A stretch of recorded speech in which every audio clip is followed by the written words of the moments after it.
आप सभी का अन अकेडमी पर। मैं हूं अंकित अवस्थी। कैसे हैं आप?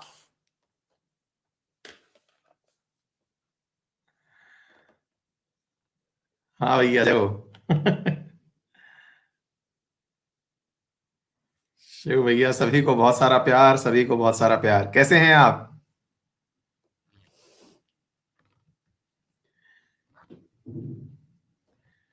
शिव कुमार, सही है सही है।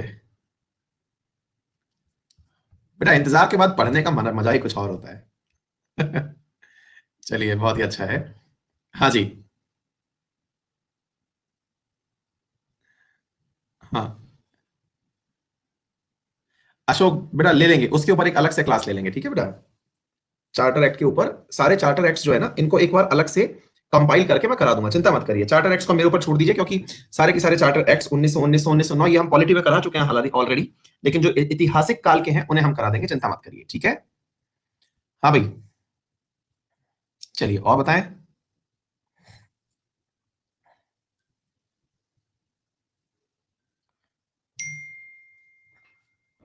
बहुत बढ़िया प्रिया कंवर, आपने जो सवाल पूछा है, हालांकि यूपीएससी टाइप का सवाल पूछा है आपने, कि महात्मा गांधी की सफलता के पीछे क्या राज था। आज हम बेटा महात्मा गांधी ही पढ़ने वाले हैं प्रिया।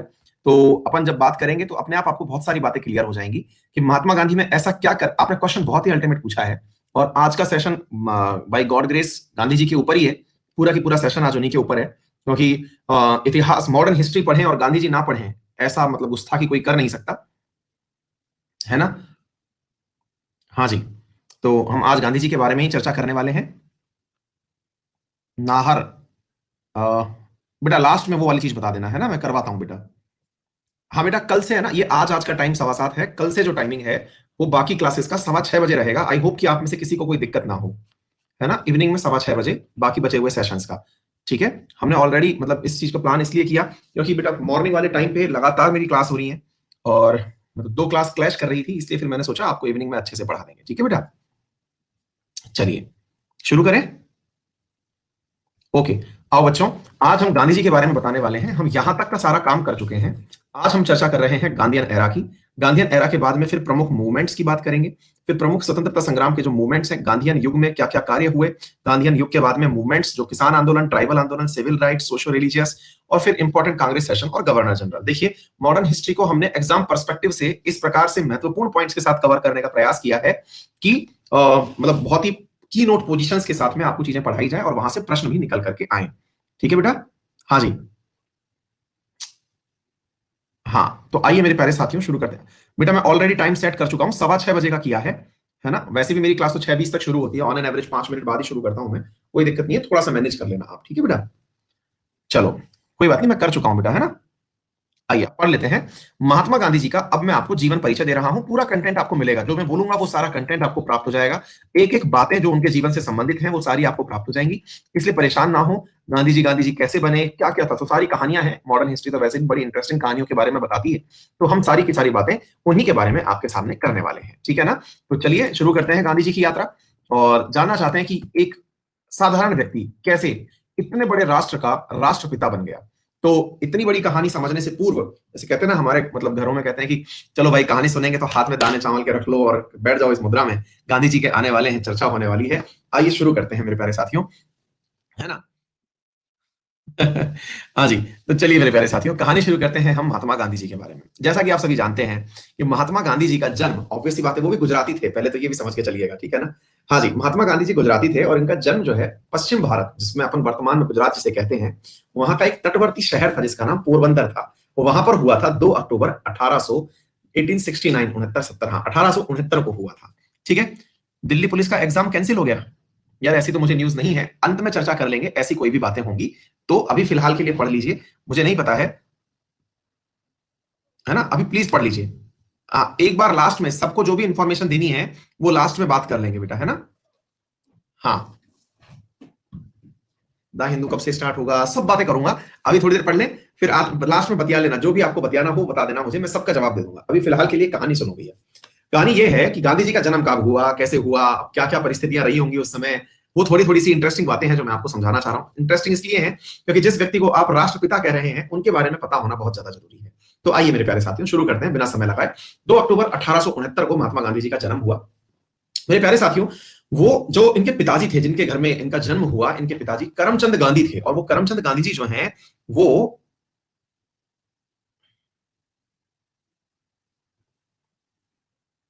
1 मिनट बेटा रुकना।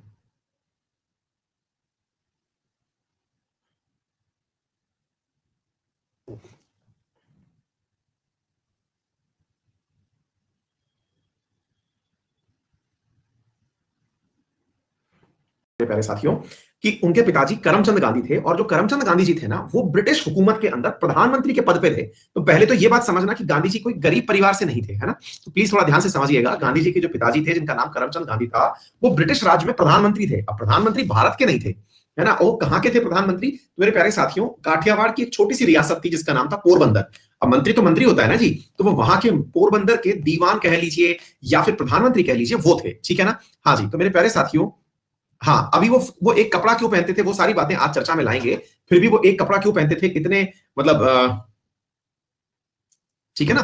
तो मतलब वो एक कपड़े की जो कहानी है, वो तो सारी की सारी हम बता ही देंगे कि वो एक कपड़ा क्यों पहनते थे, है ना। अच्छा, अब थोड़ा सा हम चर्चा करते हैं गांधी जी के बारे में, कि गांधी जी शब्द का अर्थ क्या होता है, गांधी सरनेम का अर्थ क्या है। देखिए, गांधी सरनेम का अर्थ वास्तविकता में होता है एक पंसारी, जिसको कि हिंदी भाषा में एक प्रकार से जो इत्र बेचने वाले होते हैं, इस शब्द का अर्थ गंध बेचना, जिसको कहते हैं ना फ्यूरर, जिसको कि गंध बेचना आता हो, गंध से गांधी बनता है, ये एक शाब्दिक अर्थ है। लेकिन यहां पर गांधी सरनेम का औचित्य समझाने का प्रयास नहीं है, ये बताने का प्रयास किया जा रहा है कि उनकी माता कौन से परिवार से थी। गांधी सरनेम इन जनरली कौन सी मतलब कास्ट से लिया जाता है, ये नहीं, मैं आपको बताना चाह रहा हूं कि किस प्रकार का सामाजिक सौहार्द उनको परिवरिश में ही मिला था। इनकी जो माता थी ना, जिनका नाम था पुतली बाई, वो वैश्य समुदाय से थी। गांधी जो सरनेम होता है इन जनरल, वो जनरल कास्ट में ब्राह्मण लोग लगाते हैं। तो मैं इसलिए बताने का प्रयास कर रहा हूं कि इनकी जो माता थी, वो वैश्य समुदाय से थी, नंबर एक। और जो करमचंद जी थे, यानी कि जो प्रधानमंत्री साहब थे, उनकी चौथी पत्नी थी, ठीक है ना। कारण क्या था, चौथी पत्नी होने का भी कारण क्या था, मतलब इनके पिताजी जो थे करमचंद गांधी, उनकी चौथी पत्नी थी जिनसे गांधी जी पैदा हुए थे, और उन माँ का नाम था पुतली बाई। और जो पुतली बाई हैं, पहले वाली तीन कहाँ गई? तो भाई साहब, जो पहली वाली तीन थी वो एक्सपायर कर गई थी, है ना। तो ऐसी स्थिति में ये जो पहले वाली तीन थी, ये प्रसव पीड़ा के दौरान, तो अब आप इससे अंदाजा लगाइए उस समय पर कैसा समय रहा होगा, कि मतलब आप अंदाजा लगा सकते हैं ना कि माताओं को जो दर्द भुगतना पड़ता है, पहले बहुत ज्यादा ये चीज थी। आज तो प्रसव पीड़ा की वजह से जो माताओं की रेट है, बाय गॉड ग्रेस अभी ठीक हो गई है। पहले बहुत सारी माताओं का निधन बच्चे को, यानी कि हम लोगों को जन्म देते समय हो जाता था, ठीक है बेटा।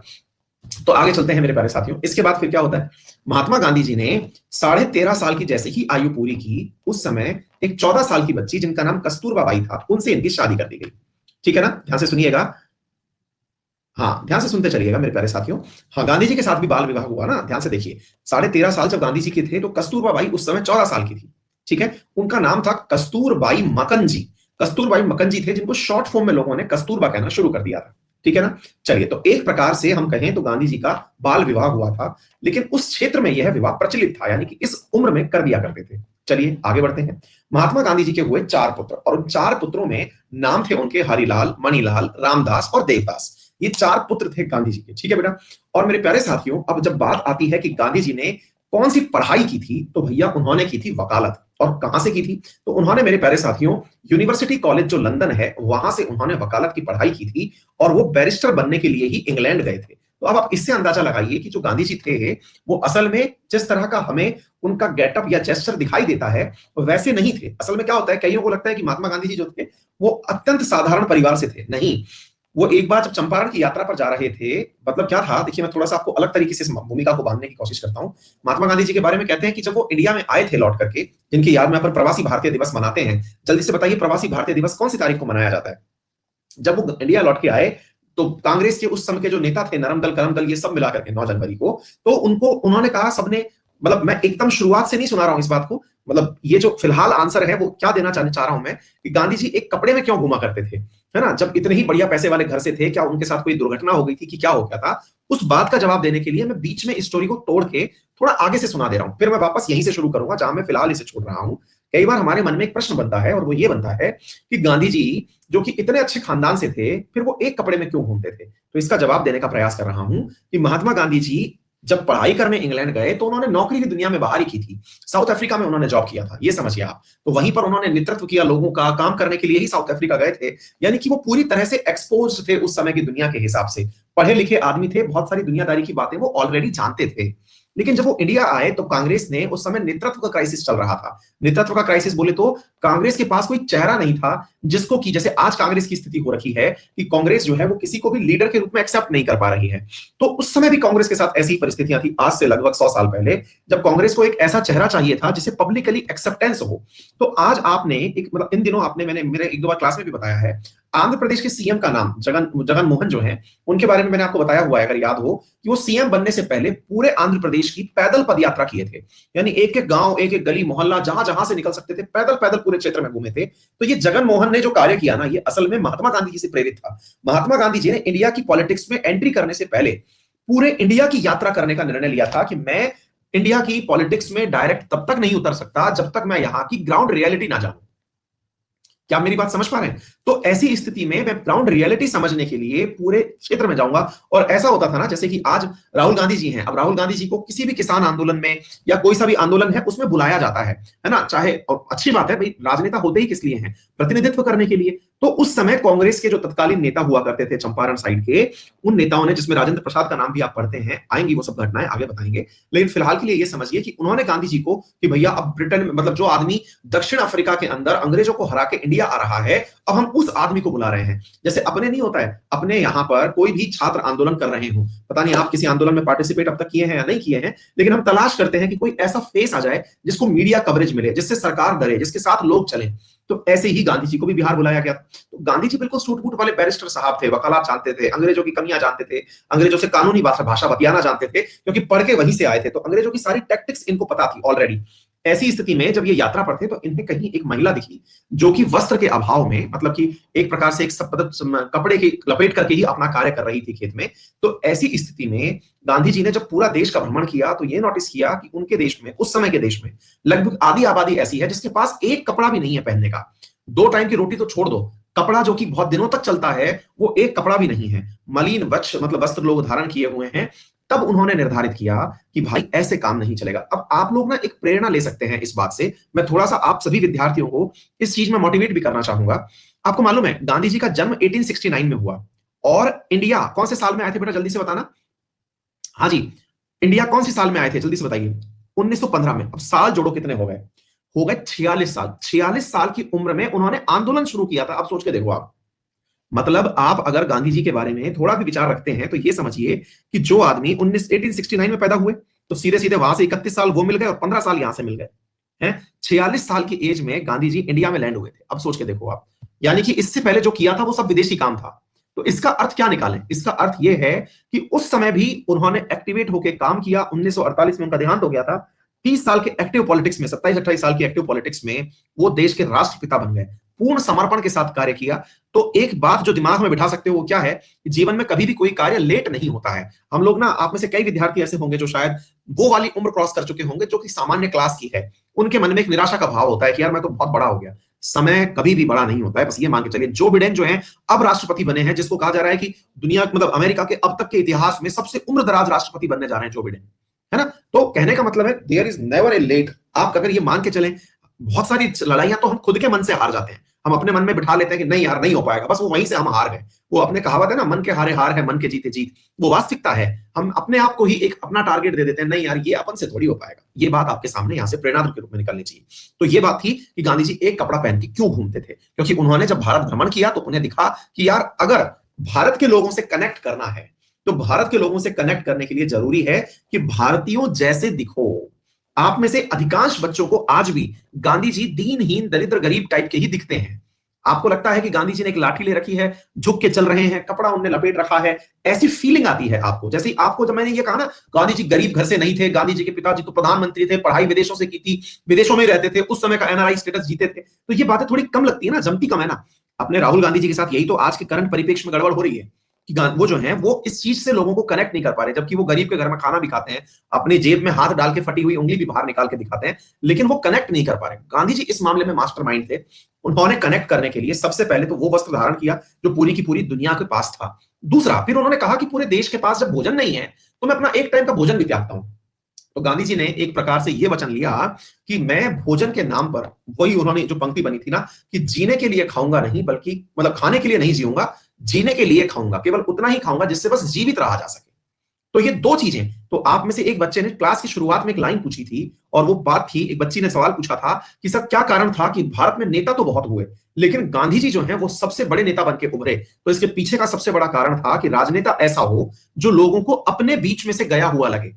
आज मोदी जी की अगर हम बात करते हैं तो वो कैसे निकल के आए, उनको कहा चाय वाला व्यक्ति रहा है ये, तो लोगों को लगा कि यार इससे तो अच्छी कंडीशन में मैं हूं, मैं भी तरक्की कर सकता हूं। आदमी जब नेता से अपने आप को रिलेट करता है तो ही उसे अपना नेता स्वीकार करता है। गांधी जी इस एडवांटेज पर रहे, दुनिया के बहुत सारे नेताओं ने उनकी कॉपी भी मारी, गांधी जी बड़े स्मार्ट तरीके से इसको लीड कर गए। तो उम्मीद है बहुत सारे लोगों को पहला जो पॉइंट है वो समझ में आ गया होगा कि क्या हम कहना चाह रहे हैं। ठीक है ना, चलिए आगे बढ़ते हैं मेरे प्यारे साथियों। अब इन्होंने एक चीज और करी, और वो क्या थी, इन्होंने शाकाहारी बनना निर्धारित किया कि मैं मतलब नॉनवेज नहीं खाऊंगा। अब पहले खाते थे या नहीं खाते थे ये बहुत बड़ा आर्ग्यू का इशू है। फिलहाल के लिए आप ये समझ लीजिए कि ये थियोसॉफिकल सोसाइटीज के सदस्यों के साथ मिलकर के, है ना, और थियोसॉफिकल सोसाइटी के बारे में तो आप पढ़ेंगे ही आने वाले टाइम में, लेकिन थियोसॉफिकल सोसाइटी के साथ मिलकर के इन्होंने शाकाहारी होने की सदस्यता ग्रहण करी थी कि मैं नॉनवेज नहीं खाऊंगा। सबसे बड़ी बात देखिए, हाँ, इनके सन पॉलिटिशियन क्यों नहीं हुए? बेटा आपका मन खुद का करने का अगर हो तो अमिताभ बच्चन के बेटे अभिषेक बच्चन हुए, लेकिन वो अमिताभ बच्चन नहीं बन पाए। रीजन क्या है ना जी, कि आपको हीरो बनने के लिए खुद से ही फाइट करनी पड़ती है। हीरो आपको हीरोइज्म जो है ना वो दहेज में या पैतृक संपत्ति के रूप में नहीं मिलता है। संपत्ति जरूर मिल सकती है, लेकिन स्टार आपको खुद की मेहनत से बनना होता है। चलिए आगे बढ़ते हैं मेरे प्यारे साथियों। अब मेरे प्यारे साथियों यहां से अब हम थोड़ा आगे की कहानी आपको सुनाएं, और वो ये है कि इंग्लैंड और वेल्स बार एसोसिएशन में गांधी जी जो हैं वो इंग्लैंड के अंदर पहले वेल्स बार एसोसिएशन के अंदर, मतलब ऑब्वियस बात है इंग्लैंड में गए हैं तो वहां जाकर के वकालत करी। वहां वकालत करी तो वेल्स जो कि इंग्लैंड का ही एक शहर कंसीडर किया जाता है, वहां की बार एसोसिएशन में वो वकील के रूप में रजिस्टर हो गए। इंडिया में उन्हें वकालत करने के लिए बुलाया गया। तो वो इंडिया में, ये पुरानी बातें बता रहा हूं मैं, जब पढ़ाई लिखाई कर लिए थे उस समय की बात बता रहा हूं, मतलब ये 1975 के बाद की बातें बता रहा हूं, है ना। तो अब उस समय पर जब ये इंडिया आए तो इन्होंने मुंबई में भी वकालत की थी, यानी कि ये अपना कैरियर एज ए वकील अपना चुके थे। लेकिन एज ए वकील अपना कैरियर अपनाने के बाद भी इन्हें इंडिया में सफलता नहीं मिली। तो ये बहुत लंबे समय तक वकालत में ही हाथ साफ करते रहे, लेकिन इन्हें सफलता नहीं मिली। फिर क्या हुआ, जब सफलता नहीं मिली तो जैसे नहीं होता, अपने इंडिया में आज भी आप में से कई लोग ऐसे लोगों को जानते होंगे जो कि जॉब करने के लिए कहीं बाहर गए हों या इंडिया में आकर के अपना काम शुरू किए हों। उस समय के वकील थे लेकिन काम नहीं चला। काम नहीं चला तो कोई एक ऐसे ही एक फर्म थी, भारतीय फर्म थी, इंडियन फर्म थी, जिसका दक्षिण अफ्रीका में कारोबार था, नेटाल के अंदर। उसने क्या कहा, गांधी जी से कहा, जैसे आज भी आपको मालूम ना हो शायद कि अपने देश में बहुत सारी प्राइवेट कंपनी ऐसी हैं जो अपने वकील पर्सनल वकील रखती हैं। जैसे सीए जो होता है वो पर्सनल होता है, जैसे मेरा खुद का पर्सनल सीए है। अब वो सारा की सारा ट्रांजेक्शन ये बहुत कॉमन चीज है, हर आदमी, हर दूसरा आदमी अपने लिए एक सीए पर्सनली हायर करके रखता है ना। कुछ छोटे काम सीए के लिए बड़ी कंपनियां पूरी पूरी सीए फर्म हायर कर लेती हैं। जैसे अनअकैडमी के पास में भारत का सबसे बड़ा सीए फर्म अनअकैडमी ने हायर कर रखा है। तो ऐसे होता है ना। ऐसे ही वकालत के साथ भी है। जितने भी ये टाटा बिरला अंबानी है ना, ये अपने अपने चैम्बर्स, बड़े बड़े वकील अपने घरों में बिठा के रखते हैं कि बेटा हमारे ऊपर तो केस आने ही है। ऐसे ही इनके साथ में मेरे प्यारे साथियों ऐसा ही हुआ करता था। गांधी जी को भी किसी ने हायर किया और कहा कि यार हमारा ना वहां पे फर्म है साउथ अफ्रीका में, और वहां पर चले जाओ और हमारे ऊपर लगने वाले लिटिगेशंस फाइट कर लो। ऑब्वियसली बात है, बड़ी कंपनी है, बड़े फाइट्स होंगे। तो गांधी जी को 1 साल की नौकरी मिल गई और ये चले गए दक्षिण अफ्रीका। क्लियर हो गए? अच्छा साहब, अब क्या होता है, अब ये पहुंचे 1893 में दक्षिण अफ्रीका, और यहां पर गांधी जी का अब कैरियर में, कहते हैं ना समय परिवर्तन जब होता है तो कुछ इस प्रकार से होता है। कैसे हुआ? अब ये होता है कि साहब इनके वहां पर एक क्लाइंट थे जिनका नाम था अब्दुल्ला सेठ। उन अब्दुल्ला सेठ के बुलावे पर ये डरबन से प्रिटोरिया की यात्रा कर रहे थे ट्रेन में बैठ करके। अब आप इनके इसी हाव भाव से अंदाजा लगाइए कि गांधी जी पैसे वाले थे। पहली बात तो विदेश थी, दूसरी बात यात्रा भी फर्स्ट क्लास से कर रहे थे। एक बहुत ही प्यारी मूवी है, अगर आप देखेंगे उसे, बैन किंग्सले करके जो व्यक्ति है उसमें गांधी का रोल प्ले किए हैं और उन्हें ऑस्कर भी मिला है। और उस मूवी का नाम है मेरे प्यारे साथी गांधी, है ना। बहुत ही अल्टीमेट मूवी है। मैं जो आपको आज सुना रहा हूं, यदि आपके पास समय हो तो उस मूवी को देखना, मुझसे ज्यादा अच्छे से आप उस बात को समझ पाएंगे। आपको रियल में उस व्यक्ति ने जिस प्रकार का काम किया है वो देखना, है ना। तो मेरे प्यारे साथियों, गांधी जो हैं वो फर्स्ट क्लास में बैठ करके एकदम सूटेड बूटेड होकर के बैठे हुए हैं। इसका मतलब अगेन, आज भी बहुत से यात्री, मतलब फ्रिक्वेंट अगर यात्रा करनी हो तो फर्स्ट क्लास में यात्रा नहीं करते हैं। इंडिया में भी ये कल्चर, अगर जाने की बात देखी जाए तो मैं भी अगर शताब्दी से यात्रा कर रहा हूं तो शताब्दी में तो चला जाऊंगा, लेकिन शताब्दी के फर्स्ट क्लास में नहीं जाऊंगा। यार छोड़ना यार, 2 घंटे के लिए इतने पैसे क्यों खर्च करें। अब आप उस समय सोचिए कि गांधी जी मतलब दक्षिण अफ्रीका के अंदर फर्स्ट क्लास में यात्रा कर रहे हैं, है ना। तो थोड़ा सा इस बारे में पिक्चर बनाइए कि पैसे की कोई कमी नहीं थी। आप गरीबों वाली फेज इनके दिमाग में मत ले आना, बस मैं ये बार बार समझाने का प्रयास कर रहा हूं। अच्छा, मेरे प्यारे साथियों, अब ये होता है कि गांधी जी ट्रेन से यात्रा कर रहे थे। 9 बजे नटाल की राजधानी मैरिट्सबर्ग में ट्रेन पहुंची और वहां पर एक ब्रिटिशर ने फर्स्ट क्लास बोगी में गांधी जी को बैठा हुआ देखा। तो ऐसी स्थिति में, हाँ बेटा, ड्रेस डिजाइनर के रूप में वानु अथा, बिल्कुल बिल्कुल सही कह रहे हो, वानु अथैया जो है ना, देवापम घोष, बिल्कुल सही कह रहे हो बेटा, उनको ऑस्कर मिला था, ठीक है ना। तो ऐसी स्थिति में गांधी जी को एक ब्रिटिशर ने फर्स्ट क्लास बोगी में बैठा देखा। तो ऐसी स्थिति में उसे लगा, अरे ये व्यक्ति गोरा नहीं है और फर्स्ट क्लास में बैठा हुआ है। ऐसा नहीं होता, जैसे मान लीजिए कि आप कभी किसी, मतलब हालांकि बोलना बड़ा ऑकवर्ड लगेगा, लेकिन भारत में भी आज भी ऐसी मानसिकता है। हम लोग गोरे नहीं हैं, लेकिन हम गरीबों को देख करके बड़े ही इरिटेट होते हैं। आप बोलेंगे कि नहीं सर, आप गरीबों का मजाक बना रहे हो। भैया मैं आपका एक परसेप्शन क्रिएट कर देता हूं। चलिए मैं आपको बताता हूं, आप किसी बढ़िया से रेस्टोरेंट में जाइए, अगर वहां पर एक देसी कपड़े पहना हुआ व्यक्ति, टर्बन लगाए हुए, और मतलब जिसको देख करके आपने अंदाजा लगाया हो कि यार ये तो देहाती आदमी है, आप एकदम हाई फाई बिंदास जगह पर गए हुए हैं, वहां पर वो व्यक्ति बैठा दिखाई दे जाए, आपको खुद के स्तर को लेकर डाउट हो जाता है कि मेरा स्तर डाउन हो गया है क्या। ये क्लास कॉन्फ्लिक्ट है। कुछ लोग इस बात को बोलते हैं और कुछ लोग बोलने से शर्माते हैं कि नहीं नहीं सर, मैं ऐसा नहीं हूं, मैं तो ऐसे लोगों के साथ बैठ करके भोजन शेयर करूंगा। लेकिन वास्तविकता ये है कि हम सब में कहीं ना कहीं ये जो क्लास कॉन्फ्लिक्ट है, सबको ना बोल करके मैं ये बोलूं 95% लोगों में ये होता है।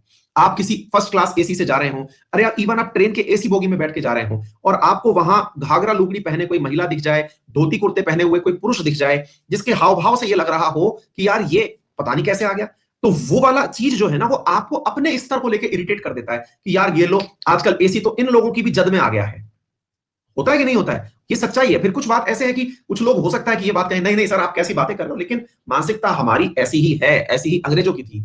अंग्रेजों ने एक व्यक्ति को जो काले, मतलब जिसका रंग गोरा है, वो रंग काला है, वो फर्स्ट क्लास बोगी में बैठा हुआ है, तो इस बात को देख करके उसको इचिंग हो गई कि यार ये कैसे हो गया। तो ऐसी स्थिति में वो व्यक्ति जाता है, ट्रेन के 4 ऑफिसर्स को बुला के लाता है, और उन ऑफिसर से कहता है इस आदमी को कहो कि जाकर के अपनी बोगी में बैठे, ठीक है ना। तो भाई अब गांधी जी के पास वो आए। अब जैसे आपने कभी देखा हो कि आप किसी बहुत बढ़िया जगह पर गए हो और वहां पर ऐसा आदमी, जैसे कई बार ऐसा नहीं होता, आप में से बहुत सारे लोग ऐसे होते हैं जिन्होंने देखा होगा यूट्यूब पर कुछ ऐसे वीडियो डले होते हैं जिसमें लोग वीडियो बनाने के लिए किसी गरीब को 1,000 का नोट पकड़ा दिए, किसी बढ़िया सी रेस्टोरेंट में खाना खिला दिए, लोग लिखते हैं हाउ नाइस, कितना बढ़िया आदमी है, और वो मिलियंस में व्यू लेके बैठा है उस चीज के, वो 1,000 रुपए यहां दे रहा है और वहां से यूट्यूब से लाखों रुपए कमा ले रहा है। तो आप लोगों को लगता है यार कितना जेन्युइन आदमी है, और लेकिन आप उस जेन्युइनिटी को तो देख रहे हैं, लेकिन आप जरा सोच के देखिए, आप किसी डाइनिंग टेबल पे बैठ के होटल में खाना खा रहे हैं, और वहीं पर आपको भिखारी बैठ करके खाना खा रहा हो, भले ही आप कितने भी हम्बल क्यों ना हो, लेकिन एक बार के लिए आप किसी ना किसी एंगल पर इस चीज से इरिटेट जरूर होंगे कि यार मेरी तो पूरी की पूरी दिन ही खराब कर दिया। मतलब मैं एक अच्छा क्वालिटी टाइम बिताने आया था, पता चल रहा है भिखारी साथ में भोजन कर रहे हैं, है ना। तो ऐसी स्थिति में मेरे प्यारे साथियों, कि ये चीजें ऐसी हैं जो कि मतलब मानना अस्वीकार करना बहुत आसान है, लेकिन मैं आपको थोड़ी सी बातें इसके बारे में बता दे रहा हूं। यही अंग्रेजों के साथ हुआ, और अंग्रेजों ने गांधी जी को उतारा। वो गांधी जी का टिकट, गांधी जी ने तुरंत बोला मैं क्यों बाहर जाऊं, पैसे दिए मैंने, पैसे दिए मतलब, अरे भैया टिकट खरीदा है मैंने, फर्स्ट क्लास का टिकट खरीदा है, मैं कोई हल्का आदमी थोड़ी हूं, पैसे वाला आदमी हूं। तो ऐसी बात सुनकर के अंग्रेज नाराज हो गए, थर्ड क्लास में जाने के लिए कहे। गांधी जी ने जब बात नहीं मानी, तो अंग्रेज अफसरों ने उनको उठाया, और उठा करके भाई साहब उनको स्टेशन पे, मतलब ट्रेन से बाहर निकाल के फेंक दिया। अच्छा, अब भाई पैसे वाला आदमी है, तो पैसे वाला आदमी है तो ईगो तो क्लैश करेगा ना गुरु, ईगो तो क्लैश करेगा ना कि यार बेइज्जती हो गई है। पैसे वाला आदमी, सबसे बड़ी बेइज्जती किसकी होती है, जिसका खुद का कोई सम्मान होता है, भाई जिसकी कोई इज्जत नहीं है। आज आप में से बहुत सारे लोग भिखारियों को देख करके, मतलब हट भाई यहां से, कुछ इस तरह के डायलॉग मार दिए, निकल लिए। लेकिन अगर आप पैसे वाले हो, आपके पास थोड़ा बहुत आपकी भी थोड़ी वो हो, और आप किसी व्यक्ति से हेल्प मांग रहे हो, और कोई आपको ऐसे धुतकार के चल दे, बस इतना सा कर दे कोई आपके, भाई साहब मैं कह रहा हूं आप खुद गांधी जी बन जाएं। मैं कह रहा हूं आप में बहुत सारे लोग, भाई आप में से सारे लोग समझ सक्षम हैं जो इस समय ऑनलाइन बैठ के पढ़ रहे हैं। इस युग में इंटरनेट उनके पास है, फोन उनके पास है, मोबाइल उनके पास है। तो ऐसी स्थिति में आपने किसी से कोई मदद मांगी कि भाई साहब ये काम, और छोड़ो, आप सोचो आप कहीं बैठ के जा रहे हो, कोई खड़ा हो जाए ऐसे, और खड़ा होकर के आप खड़े नहीं हुए तो उठाया और उठा के बाहर फेंक दिया भाई यहाँ से, और भाई साहब घनी बेइज्जती, और उम्र भी भाई अब तो हो चुकी है भाई की अपने की। तो ऐसी स्थिति में ये जो बेइज्जती है, इसको बर्दाश्त नहीं कर पाए 24 साल के युवा गांधी जी। तो ऐसी स्थिति में गांधी जी जो है रात भर ठंड में टिकुरे, और ठिठर करके उन्होंने ये जो बात है ना, धक्का मुक्की हो जाएगी ना, बिल्कुल वैसा ही उनके साथ हुआ। गांधी जी हल्के फुल्के से थे, उनको निकाल बाहर फेंक दिया। तो ऐसी स्थिति में भाई साहब गांधी जी बस इसी समय वो प्रतिज्ञा ले लिए कि बेटा तुमने मुझे क्यों निकाला, क्योंकि मैं काला था, तो तुम्हारी इसी चीज का मैं बदला लूंगा। तो वही वाली बात, कहते हैं गांधी जी बहुत जिद्दी आदमी थे, है ना। गांधी जी जो हैं उनको जानने वाले लोग कहते हैं कि गांधी जी जिद के बड़े पक्के थे। मतलब किसी बात की अगर जिद कर लिए, ठान लिए, तो अपनी जिद नहीं छोड़ते थे, क्योंकि जिद ही तो थी उनकी, और क्या था वो जो जिद होना था ना, कहते हैं जिद्दी होना बहुत बढ़िया चीज होती है भाई साहब। तो उन्होंने कहा कि नहीं भाई साहब, अब हम यहां पर इनको मजा चखाएंगे, अंग्रेजों को मजा चखाएंगे, क्योंकि इन्होंने काला गोरा होने का नुकसान। अब गांधी जी को एक बात सोच के देखो, अब तक आप अफ्रीका में हो, आपको काला गोरा कुछ दिखाई नहीं दिया, लेकिन जब खुद के ऊपर आ पड़ी तो आपने पूरी दुनिया बदलने का निर्णय कर लिया। अच्छी बात है, और गांधी जी ने भी यही किया। मेरे प्यारे साथियों, उन्होंने अब भारतीय समाज के साथ होने वाले उत्पीड़न का बदला, क्योंकि असली में खुन्नस किस बात की है कि मेरी बेइज्जती हुई है, अब मैं तुम्हें बताऊंगा बेटा कि तुम्हारे साथ में क्या क्या कर सकता हूं। और वही किया गांधी जी। नेता बोलिए, गांधी जी ने रंग भेद के ऊपर लोगों के अंदर जागृति फैलाई और ये कहा कि बेटा अब मैं तुम्हारा सबका मुद्दा मैं लड़ूंगा, क्योंकि मैं वकील हूं। वैसे ही मुंबई में तो वकालत चली नहीं बेटा, यहां वकालत चलाऊंगा मैं अपनी, पैसा मिले ना मिले लेकिन सबका केस लड़ूंगा। नेता ऐसे ही बनता है जी। और नेता इन मेकिंग जो थे गांधी जी वही हो गए थे। तो नेता इन मेकिंग जो हुए, एक प्रकार से इन्होंने वहीं पर सविनय अवज्ञा, सिविल डिसओबीडिएंट चालू कर दिया कि अब कोई हमसे कुछ कहेगा हम मानेंगे ही नहीं। भाई तुमने हमारा नियमित रूप से जो काम था वो नहीं करने दिया, तो अब हम गैर नियमित होकर कार्य करेंगे। तो सविनय अवज्ञा की शुरुआत तो गांधी जी ने वही कर ली। और मेरे प्यारे साथियों, इस बात का इस्तेमाल उन्होंने पहली बार 7 जून 1893 में कर लिया। सिविल डिसओबीडिएंट का मतलब होता है नागरिक जो अधिकार हैं उनकी मनाही कर दो आप। जैसे आज मान लो, आज किसान जो कर रहे हैं असल में कुछ वैसा ही सविनय अवज्ञा आंदोलन है। कैसे? किसानों ने कहा कि जाओ बेटा टोल टैक्स नहीं देंगे, खोल दो सारे टोल। तो अब टेक्निकली स्पीकिंग तो टोल देना हम सबका कर्तव्य है, क्योंकि देश की सुविधाओं को हम यूज कर रहे हैं। लेकिन उन्होंने क्या कहा कि लो बेटा अब हम जो है, हाँ अब तो मेरा इंतकाम देखेगी। तो वही हुआ ठुकरा के मेरा प्यार, तो मेरा इंतकाम देखेगी। गांधी जी ने भी यही किया, जैसे किसान कर रहे हैं कि भैया टोल खोल दो, टोल खोल दो, सरकार को पता चलेगा कि हम क्या कर सकते हैं, टोल दे ही नहीं रहे हैं हम। ठीक है, लोगों ने कहा कि रेड लाइट पे से क्रॉस, अभी अपन क्या करते हैं, पुलिस खड़ी हो या ना खड़ी हो लेकिन फिर भी रेड लाइट पर रुक जाते हैं। आप में से कुछ नौजवान युवा पुलिस ना देख करके रेड लाइट क्रॉस कर लेते हैं, वही सिविल डिसोबीडिएंट है। तो आप कह सकते हैं कि मैं गांधी जी का अनुयायी हूं, आज मेरे अंदर का गांधी जाग गया है। आपने कहा था रेड लाइट पे खड़े हो जाओ, मैं नहीं खड़ा हो रहा हूं, मेरे अंदर का गांधी जाग गया। आप पता चले पुलिस वाले से भिड़ गए, मेरा गांधी जाग चुका है, मैं नहीं मारूंगा, मेरी घनघोर बेइज्जती हुई है। पिछले वाले पुलिस उस पे चौकी पे, मतलब पिछली वाली लाइट पर ही मेरा 100 रुपए का चालान कटा है, अब मैं इसका बदला लूंगा, अब मैं सिविल डिसोबीडिएंट करूंगा। और मैं ही नहीं, इस रेड लाइट पर सबको मोटिवेट करूंगा। और होता भी है, आप जैसे ही लाइट क्रॉस करते हैं 4-5 आपके पीछे और निकल लेते हैं कि चल बेटा मुर्गा तो गया, कटेगा तो ये, बाकी हम तो बची जाएंगे। तो ऐसी में 4-5 और निकल लेते हैं। गांधी जी ने यही यहां पर किया। तो मेरे प्यारे साथियों, ये था सत्याग्रह की शुरुआत जो गांधी जी ने यहां पर कर दी। अब ऐसी स्थिति में उन्होंने सोचा कि यार मास को हम कैसे अपने साथ कनेक्ट कर पाए। तो ऐसी स्थिति में उन्होंने, गांधी जी ने वहां पर रह रहे इंडियंस को, भाई हम इंडियंस की बहुत बड़ी खासियत रही है, हम भैया पहले भी विदेशों में रहते थे। देखो कई बार आप है ना, वही वाली बात है, हम क्या कहते हैं ना, राम जी के बारे में कहते हैं प्रभु मुद्रा दिखी वैसे, मतलब इंसान को प्रभु वैसे दिखाई देते हैं। अयोध्या की पहली लाइन ही ये लिखी हुई है राम जी के बारे में कि भगवान वैसे दिखाई देते हैं जैसी आपकी नियत होती है। उस शब्द को मैं, उस पंक्ति को मिस कर रहा हूं, है ना। तो ऐसी स्थिति में हाँ, जिनकी रही भावना जैसी प्रभु मूरत देखी तेहु जैसी तैसे सी। हाँ, जिनकी रही भावना जैसी, एग्जैक्टली वही। तो भाई बात ऐसी है कि हम लोग अगर भारत के इतिहास को देखते हैं तो हमें बहुत गरीब लोग भी नजर आते हैं। भाई आप लोगों को दिखाया जाए कि देखो दरिद्रता ही दरिद्रता देखी जाए तो दरिद्रता ही दरिद्रता दिखाई जाएगी और दिख भी जाएगी। लेकिन आज भी भारत में वैसी परिस्थितियां मौजूद हैं जो अंग्रेजों के समय थी। बस फर्क यह है कि हमें अब वो दिखाई नहीं देती। क्यों नहीं? क्योंकि अब हमारे स्वार्थ नहीं अटक रहे हैं। लेकिन आज भी ऐसी ऐसी परिस्थितियां जो अंग्रेजों के समय थी आज भी हैं। बहुत से लोग आज भी 2 वक्त का खाना नहीं खाते, कपड़े उनके पास नहीं है, रहने के कपड़े, रहने की जगह उनके पास नहीं है। आज भी भारत के बहुत से क्षेत्र ऐसे हैं जहां पर अंधे कानून चलते हैं, जहां पर छत्रपों का राज्य चलता है, जमींदारों का गुंडा राज चलता है। ये सब चीज आज भी है, लेकिन बस यही है, दिखता नहीं है क्योंकि हम देखना ही नहीं चाहते हैं। तो ऐसी स्थिति में मेरे प्यारे साथियों, अब क्या होता है कि गांधी जी जो हैं इन्होंने अपनी तरफ से, मैं इस बात को क्यों बोल रहा हूं क्योंकि उस समय भी इंडिया के लोग दक्षिण अफ्रीका रहते थे। आप सोच के देखो भाई, आप उस समय क्या कर रहे थे। अगर हम ये कहें कि ग्लोबलाइजेशन, प्राइवेटाइजेशन, अर्बनाइजेशन, ये सब चीजें बाद की हैं, प्राइवेटाइजेशन, एलपीजी रिफॉर्म बाद के हैं, तो भाई आप कर क्या रहे थे वहां दक्षिण अफ्रीका में? गांधी जी तो चलो नौकरी करने गए, इतने सारे लोग वहां क्या कर रहे थे? इसका मतलब लोग तो विदेश में तब भी रहते थे ना। तो ऐसी स्थिति में गांधी जी ने, अच्छा अब वहां पर देखो आप, वहां पर जो लोग रह रहे हैं ब्रिटिशर्स ने, अच्छा खुद ब्रिटिशर्स भी दक्षिण अफ्रीका में फॉरेनर थे। ध्यान से समझना, ब्रिटिशर्स जो थे वो वहां के ओरिजिनल नहीं थे। ओरिजिनल नहीं थे से मतलब क्या हुआ, वो खुद भी hope, cape of hope town के माध्यम से वहां लैंड किए थे, जम गई जगह तो वहां रहने लग गए। ऐसी स्थिति में इंडियंस भी वहां थे। अब ब्रिटिशर्स ने वहां पर जिस प्रकार से अपना क्षेत्र बनाना शुरू किया, तो गांधी जी ने भारतीयों को वोटिंग राइट दिलवाने के लिए आंदोलन करना शुरू कर दिया। देखो नेताओं की एक बहुत बड़ी आदत होती है, भीड़ देख करके नेता के अंदर का नेता जाग उठता है। और नेता जब जाग उठता है तो नेता चाहता है कि मैं कोई ऐसा मसला पकड़ूं जिस मसले को लेकर के जनता जुड़ सके। जैसे अभी कुछ दिन पहले रेलवे का आंदोलन चला था, बुरा मत मानना, कई लोग तो इस पे नाराज भी हो जाएंगे। रेलवे का आंदोलन चला था, रेलवे का आंदोलन चला था कि भाई एग्जाम डेट डिक्लेयर करवाओ। बच्चों का आंदोलन था, लेकिन अगर पूरे पूरे यूट्यूब पर आप देखो तो मुश्किल से 5 एक नेता बन के आए। वो 5 नेता सर्वाइव कर गए। नेताओं को मंच चाहिए होता है कि भाई भीड़ कितने बड़ी चीज के ऊपर कोऑर्डिनेट करेगी। भीड़ कोऑर्डिनेट करी, नेता तैयार होकर के बाहर आ गया। यानी कि भीड़ को क्या चाहिए, मतलब नेता को क्या चाहिए, ऐसा माहौल कि हाँ बेटा इस मुद्दे के आगे फेस बन जाओ, छोटा सा फेस पहले था अब बड़े फेस बन जाओ, और लोग आपकी स्वामी भक्ति में लग ही जाएंगे कि ये हमारे साथ उस समय बोले थे। लेकिन वास्तविकता ये है, जिस प्रकार नेता अपना घर चमकाते थे आज भी चमकाते ही हैं। जो नेता बने वो सब अपने कोर्स बेच रहे हैं दबा के, और लोग कह रहे हैं कि नहीं नहीं आप स्वामी भक्त हैं, आप हमारे साथ बोले थे। ठीक है, तो ऐसी स्थिति में क्या है, ये सारी बातें उम्मीद है सही आपको बात समझ में आ गई होंगी, है ना।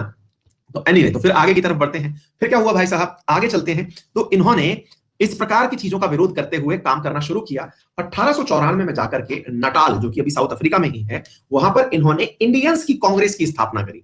इंडियंस की कांग्रेस की स्थापना करी, मतलब कांग्रेस का मतलब क्या है, कांग्रेस का मतलब कभी भी ये मत समझ लेना कि हमारी वाली कांग्रेस है। कांग्रेस का मतलब ये होता है मेरे प्यारे बच्चों, एक प्रकार का समान विचारे वाले लोगों का संगठन। तो नटाल में इंडियन कांग्रेस की स्थापना गांधी जी 1894 में कर चुके थे। और उस समय फिर इन्होंने सब लोगों को समझाने का प्रयास किया कि देखो आप लोगों के जो मुद्दे हैं इन पर मैं बोलूंगा, ठीक है, मैं आप लोगों का नेता हूं, बताओ क्या क्या दिक्कतें हैं। उन दिक्कतों पर जो अभी तक भारतीयों को नहीं पता थी, गांधी जी ने उन दिक्कतों की तरफ लोगों का ध्यान आकर्षित किया। आज भी अगर कोई हमसे ये कह दे कि भाई आपके घर में पानी नहीं आता, मैं आपको पानी दिलाऊंगा, सब गली वाले एक हो गए, बोले वाह यार ये नेता है हमारा। एज इट इज इन्होंने सब नेता बन गए। हाँ जी, तो अब क्या होता है मेरे प्यारे साथियों, ये कार्यक्रम चलता रहा, गांधी जी के साथ साथ जनमत तैयार होने लगा। गांधी जी को लग गया कि बेटा पार्टी तय हो गई है अपनी। ऐसी स्थिति में गांधी जी आते हैं 1896 में, अपने परिवार को सह परिवार लेते हैं और चल देते हैं कि चलो अब अफ्रीका में अपना पूरा माहौल बन चुका है। तो ऐसे चल करके अपन लोग पहुंचते हैं और उनको लेकर के चले गए कहां पर मेरे प्यारे साथियों, दक्षिण अफ्रीका। और सह परिवार 1896 में गांधी जी अपने परिवार के साथ वहां पहुंच जाते हैं, जहां पर उनका ऑलरेडी जनमत तैयार हो चुका था। क्या आपको यह बात समझ में आ गई?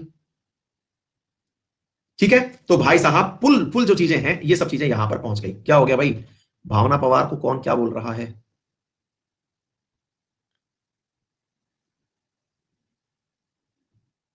अरे भावना, इस तरह की कमेंट बाजी मत करो बेटा, क्लास पढ़ो ना। आपके मतलब मैं सीधा सीधा भी पढ़ा दूंगा, फिर आप बोर होंगे खामखा। मैं इतिहास को थोड़ा वर्तमान से रिलेट करके पढ़ा देता हूं ताकि आपका इंटरेस्ट हो। फालतू में इधर उधर की बातें मत करो, पढ़ते रहो, आनंद लो, है ना। क्लास का आनंद लो खामखा, मतलब अपने विचार व्यक्त करने में इतने भी मत हो जाओ। मुझे तो इस चीज के पैसे मिल रहे हैं ना, तो मुझे पढ़ाने के पैसे मिल रहे हैं, तो तुम भी पढ़ने का काम सिंसियरली करो। मुझे इस बात में कतई शर्म नहीं आती ये कहते हुए कि मैं बहुत कमाता हूं और बहुत अच्छे से कमाता हूं, मतलब बहुत बढ़िया से कमाता हूं, मुझे कोई शर्म नहीं आती। मुझे क्यों शर्म आएगी भाई, मैं इस चीज के लिए, मैं आईआईटी से भजिया पाव तलने के लिए थोड़ी पढ़ा था। मैं राजस्थान एडमिनिस्ट्रेटिव सर्विसेज का जो एग्जाम था वो मतलब भजिया पाव तलने के लिए थोड़ी करा था भाई। मैं सिंपल सी बात है, मैं प्रोफेशनल हूं, मैं पढ़ाता हूं और पैसे कमाता हूं, मुझे इस बात में शर्म नहीं है। और आपको भी नहीं होनी चाहिए। जब आप सक्सेसफुल हो जाएंगे तो आप भी खूब अच्छे से पैसे कमाइएगा। आप लोग पढ़ाई भी इसीलिए कर रहे हैं ना, ताकि भविष्य में अच्छे से पैसे कमा सकें। दिक्कत उन लोगों से है जो दिखावा करते हैं कि हम कितने बड़े दयालु हैं, और फिर उस आड़ में अपना मकसद वही वाला सिद्ध करना चाहते हैं जो कि उनका ओरिजिनल है ना। तो मुझे तो इस बात में कोई दिक्कत ही नहीं है, मैं तो एनी टाइम इस बात, और आपसे भी मैं यही निवेदन करूंगा कि आप लोग भी ये बात समझ के चलें कि जितना यथार्थ के नजदीक रहेंगे उतना फायदा है, बाकी सब चीजें आप समझदार हैं। एनीवे, हाँ जी, तो भाई यहां पर मैंने क्या कहा, ध्यान से सुनने का प्रयास करें। 1896 में ये अपने परिवार को लेकर के वापस चलने की बात कर दी। अब ऐसी स्थिति में क्या होता है कि भाई इंडिया के अंदर उन दिनों ताजा ताजा कांग्रेस के नेता कौन कौन, फिरोज शाह मेहता जी, सुरेंद्र नाथ बनर्जी जी, लोकमान्य तिलक, गोखले साहब, इन सब से गांधी जी की मुलाकात होती है। ठीक है ना, ध्यान से सुनिएगा, इन सबसे मुलाकात होती है किस बात के लिए? उनको लगता है यार गुरु तुम यार गजब झंडा गाड़ दिया यार दक्षिण अफ्रीका में, है। हम यहां पर बैठ करके अभी से हम केवल पिटीशन पिटीशन खेल रहे हैं, पिटीशन कर रहे हैं, प्रे कर रहे हैं, निवेदन कर रहे हैं, और तुम यार वहां झंडा गाड़ दियो भाई। यार थोड़ा सा आ जाओ इंडिया में भी अपना काम संभालो। इनने कहा थोड़ा रुको, पहले बाहर से फॉरेन रिटर्न का तमगा लेके आएंगे, पहले जाने दो, वहां मामला ठीक है, वहां जाते हैं हम। और भाई यहां से गांधी जी जो है फुल पॉलिटिकल पार्टी के नेताओं से मिल मिला करके अपने दक्षिण अफ्रीका चले गए। ठीक है, तो भाई साहब यहां पर ध्यान से रखने की बात यह है कि ये पूरी की पूरी बातचीत गांधी जी यहां पर से जब जा रहे थे 1896 में, तो उस समय पर फिरोज शाह मेहता जी के नेतृत्व में एक प्रवासी भारतीयों की समस्या पर समाधान करने के लिए एक भाषण कार्यक्रम बकायदा बंबई में रखा गया था। जो उस समय के कांग्रेसी नेता जो थे उन्होंने बकायदा गांधी जी के साथ चर्चाएं की, और चर्चाओं के बाद में यह निर्णय लिया गया कि हाँ भाई गांधी जी जाओ यार, थोड़ा सा हमारे लिए भी थोड़ा मतलब बढ़िया से नेता बन के आओ। बोले ठीक है। अब साहब गांधी जी जो है नवंबर 1896 में रवाना हो गए, कहां के लिए, और पहुंच गए साहब डरबन के लिए, दक्षिण अफ्रीका। अब क्या होता है साहब, यहां के बाद में 1896 में गांधी जी पहुंच गए। अब पॉलिटिकल मुद्दे की तलाश है। बोअर जनजाति के साथ में वहां के बोअर युद्ध हुआ कर, बोअर लोग हुआ करते थे ब्रिटेन के अंदर, वहां साउथ अफ्रीका के अंदर उनका अंग्रेजों के साथ युद्ध छिड़ गया। बोअर वहां के लोकल लोग थे, हालांकि वो भी कहीं से आके बसे हुए थे। अब उस युद्ध के बारे में ज्यादा जानकारी मत लो, लेकिन उस समय गांधी जी को अपना जो एक्सपोजर है वो दूसरे लोगों के साथ भी जोड़ने का मौका मिला। यानी कि नेता जो है ना वो बहुत लोगों से जुड़ना चाहेगा। पहले नेता बनता है जाति विशेष का, फिर वो जाति विशेष से नेता बनते बनते फिर एक क्षेत्र विशेष का नेता बनता है, फिर क्षेत्र विशेष से फिर वो राज्य विशेष का, फिर राज्य विशेष से फिर वो देश का नेता, ऐसे ही तो बड़ा होता जाता है ना। तो एग्जैक्टली मेरे प्यारे साथियों, वहां पर गांधी जी ने क्या किया, पूरी तरह से बोअर लोगों का साथ दिया और उनके लिए लड़ाई लड़ी, ताकि लोगों को लगा गांधी जी हमारे साथ के हैं, ताकि एक पूरा तरह से जनमत उनके साथ तैयार होने लगा 1899 में। ठीक है साथियों, तो अब क्या हुआ मेरे प्यारे साथियों, इस पूरी की पूरी प्रथा के अंदर बोअर युद्ध जब चल रहा था, तब गांधी जी ने मानवता का प्रदर्शन करने के लिए 1100 वॉलेंटियर्स की एक टीम बनाई। आज भी नेता क्या करते हैं, आज भी नेता आपने देखा होगा, कोरोना के टाइम पर नेता लोग जो थे वो गली मोहल्लों में भोजन वितरण कर रहे थे। आज के नेता दिखावटी करते हैं, गांधी जी ने रोल मॉडल सेट किया था। 1100 स्वयंसेवक जो हैं उनकी टीम बनाई कि बोले चलो हम लोगों की सहायता करेंगे। एक मानव एम्बुलेंस का निर्माण करा, जिसे भारतीय एम्बुलेंस कोर कहते हैं, जो जाकर के मेरे प्यारे साथियों वहां पर कर रहे थे।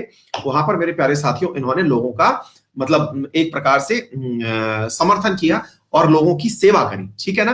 तो मेरे प्यारे साथियों ये वाली बात हो गई। फिर गांधी जी ने डरबन में ही फिनिक्स फार्म की स्थापना करी, जहां पर उन्होंने लोगों को यह कहा कि देखो समझदारी इस बात में है, क्योंकि गांधी जी वकील थे ना, तो उन्हें यह पता था कि अगर हमने अंग्रेजों के सामने हथियार उठाने का प्रयास किया तो हथियार के मामले में तो टिक नहीं पाएंगे, क्योंकि अंग्रेज युद्ध के मामले में तो बहुत ही आगे हैं। ऐसी स्थिति में अंग्रेजों के सामने टिकने का तरीका क्या है, तो उन्होंने कहा कि हमें अहिंसक सत्याग्रह करना है। तो इसके लिए उन्होंने एक फार्म हाउस बनाया बकायदा, वहां ये अपने लोगों को ट्रेनिंग दिया करते थे कि आओ बेटा कैसे सत्याग्रह किया जाए। तो सत्याग्रह की ट्रेनिंग जो है मेरे प्यारे साथियों, कहा जाता है कि गांधी जी इस ट्रेनिंग को फिनिक्स फार्म में करा करते थे। ठीक है ना। तो मेरे प्यारे साथियों ये है सारी कहानी गांधी जी के बारे में। फिर गांधी जी के सिद्धांतों की चर्चा करेंगे, बाकी जो गांधी जी हैं वो कल का समय भी लेंगे आपका, फिर पढ़ाएंगे। ठीक है बेटा,